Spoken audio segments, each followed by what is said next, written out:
Hello, everyone. This is Frank, reference librarian at the McAllen Public Library, and welcome to the next Tech News Artificial Life program. So, I just want to welcome everyone, and today we're going to be talking about the title of the program, Artificial Life. We're actually going to talk about artificial life. And before we start, I want to share my screen with this website that talks about a conference related to artificial life. So let me go ahead and share my screen with you before we start. Let's see. Here you are. Can everyone see it? I hope so. Okay.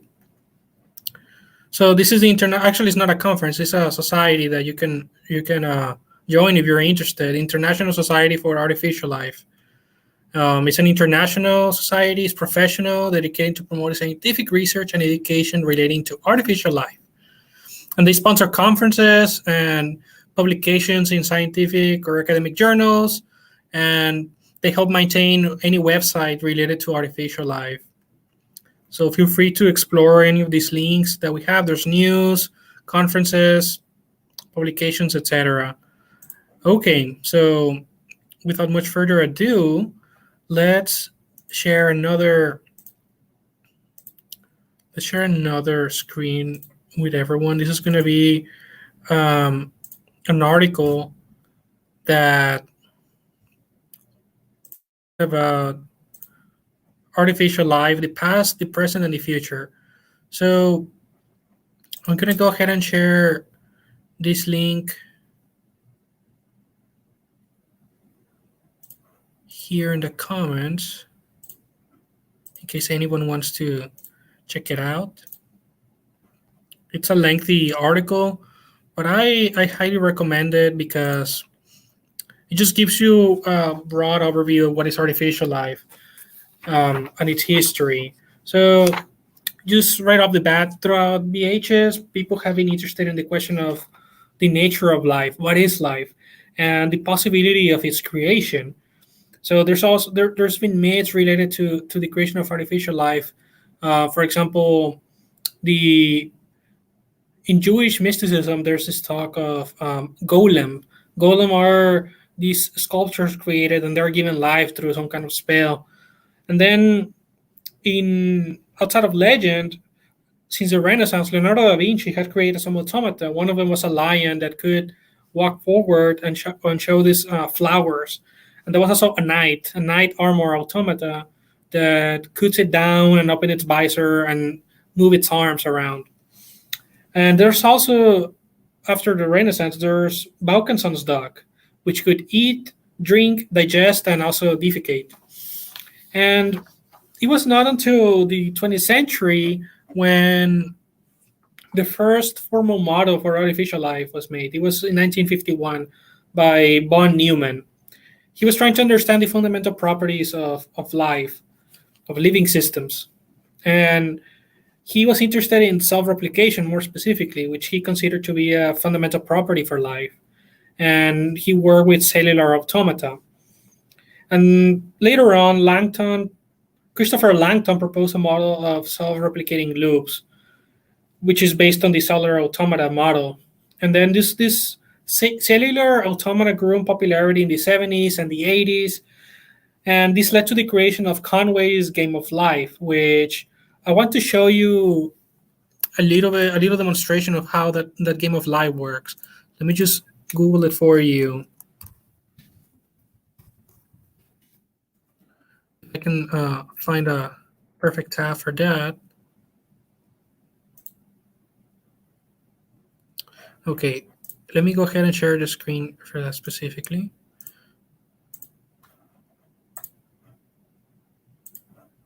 Share. Okay, can everyone see what's going on there? I hope. So you can see, can you see these little squares, how they're all changing? This is based on Conway's Game of Life.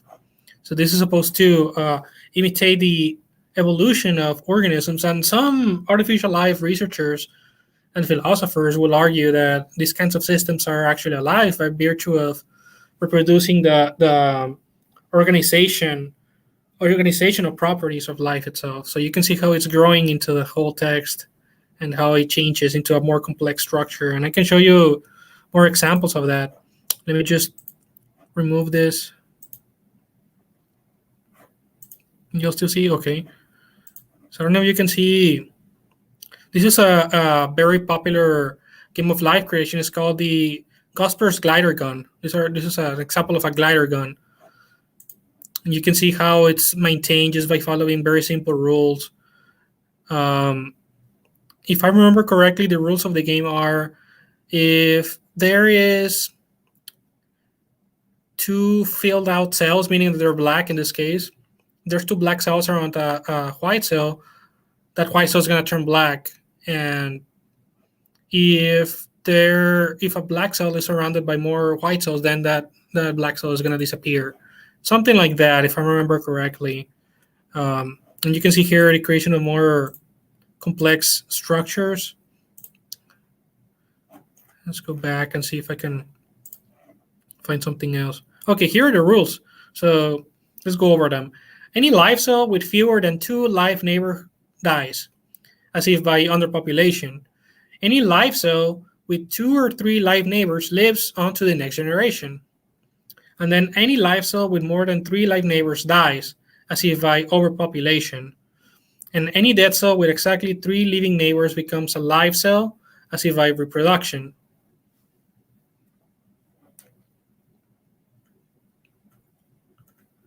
And then there's like a more condensed version of those rules.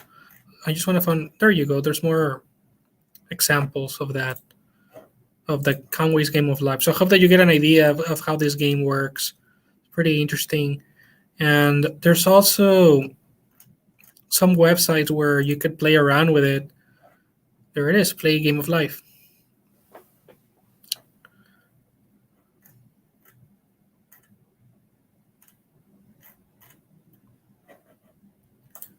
But this is not going to load, but I'm going to share it with everyone so that you can all do it on your own if you want to. So that's the game of life, just to summarize. So let me go ahead and go back to the article to continue talking about it. So yeah, that's how the game of life works, and that's a very popular example of cellular automata. So let's go back to artificial life. So the basic tenet of artificial life of the field is that life does not depend only on its substrate. It does not depend on the matter that life is made of, or at least life as we know it. It's more about the organization that matters. And there's a thought experiment. So imagine taking all the biosphere and putting it in a giant blender and putting that giant blender on max. You would have the same molecular diversity at first, but then eventually this would disappear because of a lack of organization. And you will lose that diversity and the complexity of life. So the idea here, and I open quotes, is that living systems organize flows of matter, energy, and information to sustain themselves. So again, what is artificial life? So this term was coined in the 1980s by Christopher Langton, and I open quote again. Life made by man rather than by nature. And I know this sounds very obvious, and because it is. So later on, he expanded the definition to be a little more specific into what he meant. And again, I open quote, is the study of natural life, where nature is understood to include rather than exclude human beings and their artifacts. And this definition was created by Langton in 1998. So for Langton, human beings and their activities are as much a part of nature as bees and their societies or beavers and their dams. So that's the basic idea of artificial life. And there's a lot of things going on in this article, which I highly recommend. It also goes over the fields that are more popular over the years. And since this opened up another window, I'm going to share it with everyone. Again,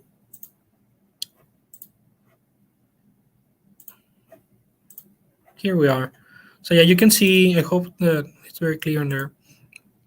But you can see over the years which areas or themes sort of artificial life field have become more popular. So you can see this very large area right around here. and this field corresponds to adaptation, which makes sense. And the other one that is also very high, this one would be self-organization. We already talked about how the organization of life is what matters. So obviously these two are going to be very popular. There's another one that is has a lot of frequency at some point, especially in the mid 2000s. And this would be, if I'm following correctly, behavior, and then computational biology as well, which makes perfect sense. Um, so going back to the article, the idea of artificial life is that, again, it doesn't matter what kind of substrate you use, as long as the organization is repeated, you you get life as long as the organization is there. So with that in mind, some people attempted to create life based on computers, and whether this attempt was successful or not depends on your definition of life, which is something that this field is trying to work by collaborating with biologists and with philosophers and with other researchers in different areas. So with that being said, I want to go ahead and share something new. There is another person. This is a game developer. His name is Steve Grant, and he created a game called Creatures, which is based on the on the idea of artificial life. So I think it's based on the UK, and these creatures, again, they follow the principles of artificial life, and some people consider them to be alive, especially they fall into the hard artificial life school of thought, because there's two school of thoughts. There's the hard artificial life, which they think that they believe they follow literally the principle of organization. They take it to the extreme. They think no, the only thing that matters is organization. The substrate does not matter. And then there's soft artificial life, in which they believe that yeah, the substrate does matter, and the field of artificial life is going to be useful to model, not to or to simulate life, not so much to create it. So there's just two different schools of thought, but Steve Grant will fall into the hard artificial life thought school of thought. So there are some books that he has published. One of them is called Creation, Life and How to Make It. And he talks a little bit about how he created the game of creatures and the philosophy behind it. And I don't know too much about the other one, but it seems that it has to do with robotics. And there's a book that I have with me that I want to share with everyone that we have here in the library. And it deals with the creation of life and synthetic biology, which is a bit of a different field, but there's a lot of overlap with artificial life. So let me go ahead and share this link with you.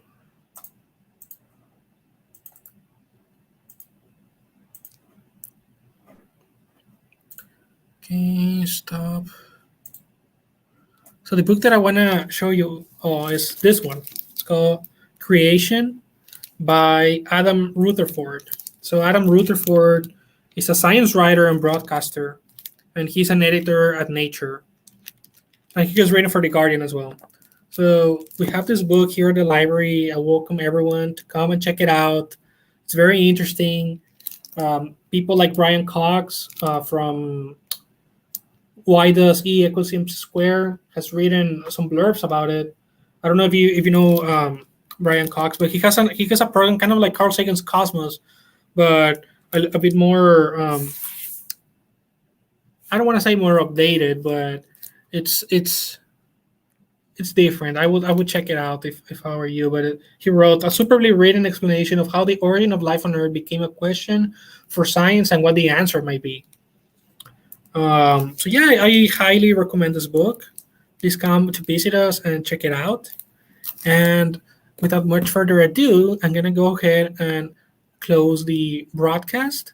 I thank everyone that has watched this video, and I hope that you can share it with your friends and family, and that you can give a like and any comments that you may have. Thank you very much, and I hope that you come to check out this awesome book. Okay.